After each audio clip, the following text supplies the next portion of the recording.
বর্তমান সরকার নির্বাচনী স্তরে তথ্য ও যোগাযোগ প্রযুক্তি খাতকে প্রবৃত্তি ও কর্মসংস্থানের নতুন চালিকা শক্তি হিসেবে বিবেচনা করছে। AI, hardware, semiconductor, software, BPO, cyber নিরাপত্তা, data centre, startup and digital সেবার মাধ্যমে আমরা এমন একটি বাংলাদেশ গড়তে চাই যেখানে প্রযুক্তি শুধু ব্যবহৃত হবে না, বাংলাদেশ প্রযুক্তি উৎপাদন, সেবা প্রদান ও রপ্তানি ক্ষেত্রেও শক্তিশালী অবস্থান তৈরি করবে। সবার জন্য দ্রুত ও নির্ভরযোগ্য ইন্টারনেট, আন্তর্জাতিক মানের সংযোগ অবকাঠামো, ডিজিটাল সার্বভৌমত্ব, বিনিয়োগ বান্ধব নীতি এবং তরুণদের প্রযুক্তি নির্ভর কর্মসংস্থান এসব বিষয়ে আজকের প্রতিবাদের সঙ্গে সরাসরি যুক্ত। আজকের প্রতিবাদ্য কেবল প্রযুক্তিগত অগ্রগতির বিষয় নয়, বরং এমন একটি ব্যবস্থার কথা বলে যেখানে ডিজিটাল অবকাঠামো, অর্থনীতি, জনসেবা, নিরাপত্তা, পরিবহন, আর্থিক লেনদেন, দুর্যোগ সতর্কতা ও সামাজিক যোগাযোগের জীবনরেখা শুধু মনে।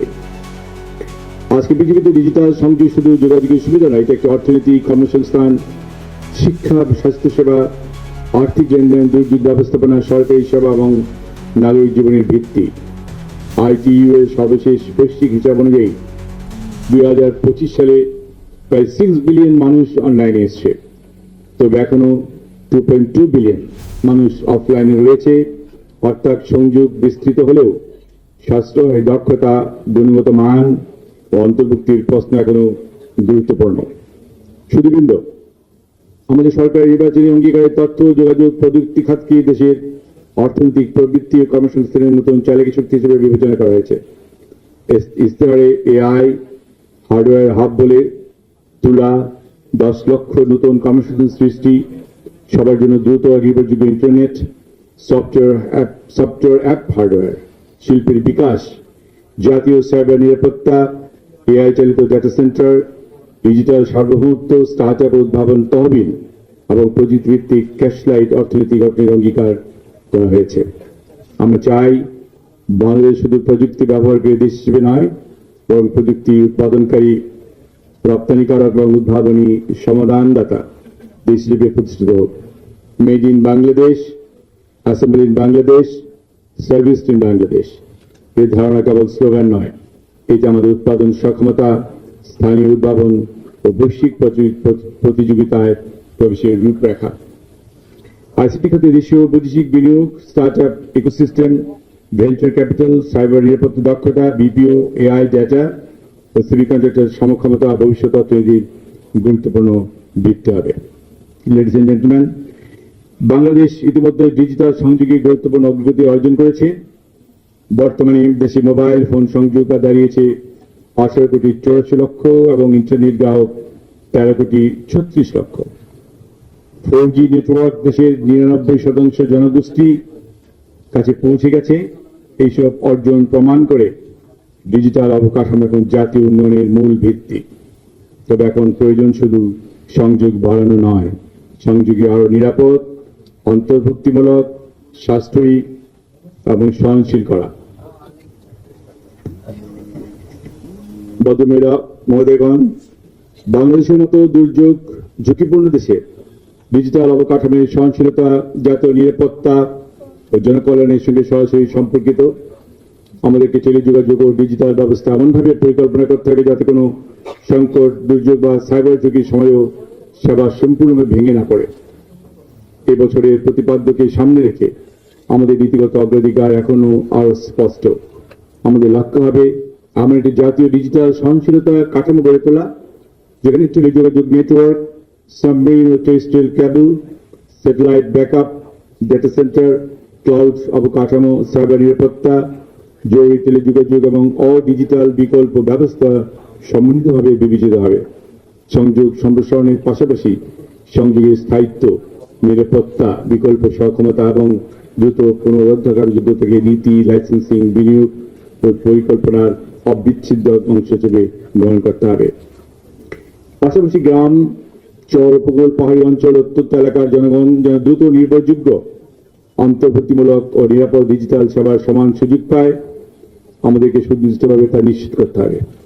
ডিজিটাল উন্নয়ন তখনই সফল হবে যখন এর সুফল শিক্ষা, স্বাস্থ্য, কৃষি, আর্থিক সেবা, ব্যবসা বাণিজ্য, দুর্যোগ ব্যবস্থাপনা এবং নাগরিক সেবার প্রতিটি স্তরে পৌঁছে যাবে।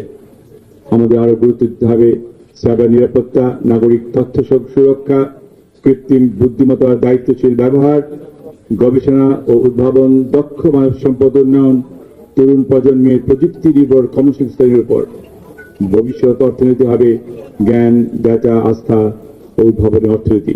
তাই প্রযুক্তিকে শুধু ব্যবহারের ক্ষেত্রে নয়, উৎপাদন, রপ্তানি, সেবা প্রদান ও বৈশ্বিক প্রতিযোগিতার ক্ষেত্রে বাংলাদেশের সক্ষমতা বাড়াতে হবে।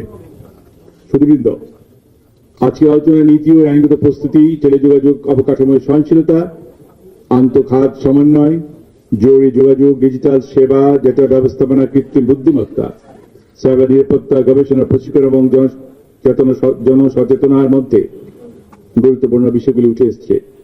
এইসব সুচিন্তিত মতামত, অভিজ্ঞতা আমাদের ভবিষ্যৎ নীতি প্রণয়ন ও বাস্তবায়ন মূল্যায়ন দিক দিয়ে দিবে বলে আমি বিশ্বাস করি।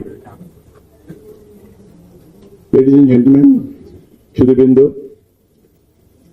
আপনারা জানেন যে আমাদের গত নির্বাচনী ইস্তাহারে আমাদের মাননীয় প্রধানমন্ত্রী এবং আমরা যারা এমপি এসেছি তাদের অনেক প্রতিশ্রুতি দিয়ে এসেছিলাম।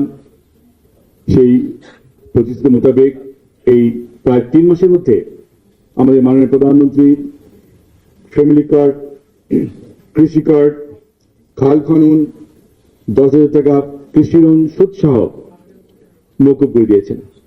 এর মধ্যে আপনি এটাও জানেন আমাদের এই সেক্টর থেকে আমরা রেলওয়ে স্টেশনগুলিতে, আমরা বিমানে, আমরা আন্তঃ ট্রেনগুলিতে ফ্রি ওয়াইফাই করে দিয়েছি। এবং আজকে আপনারা একটু আগে শুনেছেন যে আমরা হয়তো এখান থেকে সরাসরি আমি এয়ারপোর্টে যাব, ওখানে আবার আমাদের সেই ঢাকা বিমানবন্দরে আমরা ওয়াইফাই ফ্রি করে দেব। আমাদের সরকারের যে প্রতিশ্রুতি ছিল ইস্তাহারে, আমাদের মাননীয় প্রধানমন্ত্রী একটা পর একটা উনি সব বাস্তবায়ন করে যাচ্ছে। এবং আমি মনে করি আজকে একটু আগে আমাদের উপদেষ্টা মহোদয় যে কথাটা বললেন যে আমাদের নেক্সট 5 years টাইম আমরা আমাদের এই টেলিযোগ সেক্টরকে আমরা 10 জন ওয়ার্ল্ডের 10 জনের মধ্যে নিয়ে যাব। এটা নিতে গেলে আমাদের স্বপ্ন দেখতে হবে, একটু ড্রিম, একটু plan. I think is achievable, সবকিছু সম্ভব হবে। আপনারা আমরা সামনে যারা আছেন, আমাকে এদেশের যারা দেশবাসী আছেন, এদেশের যারা বুকেটে যারা চাকরি করেন, যারা সেক্রেটারি আছেন, সবারই একটা সহযোগিতা লাগবে। সবার সহযোগিতা না হলে এই গভর্নমেন্ট কিন্তু এগোতে পারবে না। So we need your help. আমার এই দানি মামি সামনে যারা আছেন, this government needs your help. আমরা সামনের দিকে এগিয়ে যেতে হলে, আমাদের টার্গেট যদি আমরা পৌঁছতে চাই, তাহলে সবাইকে এগিয়ে আসতে হবে। আজকে একটা নির্বাচিত সরকার, 17 বছর পরে এদেশের মানুষ আমাদের উপর আস্থা বিশ্বাস রেখে আমাদের নির্বাচিত করেছে এদেশকে সেবা করার জন্য।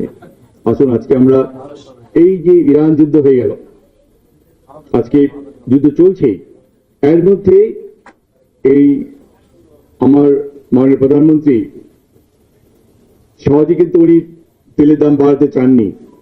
একটা পর্যায়ে গিয়ে উনি বাধ্য হয়েছেন তেলের দাম বাড়াতে। উনি এদেশে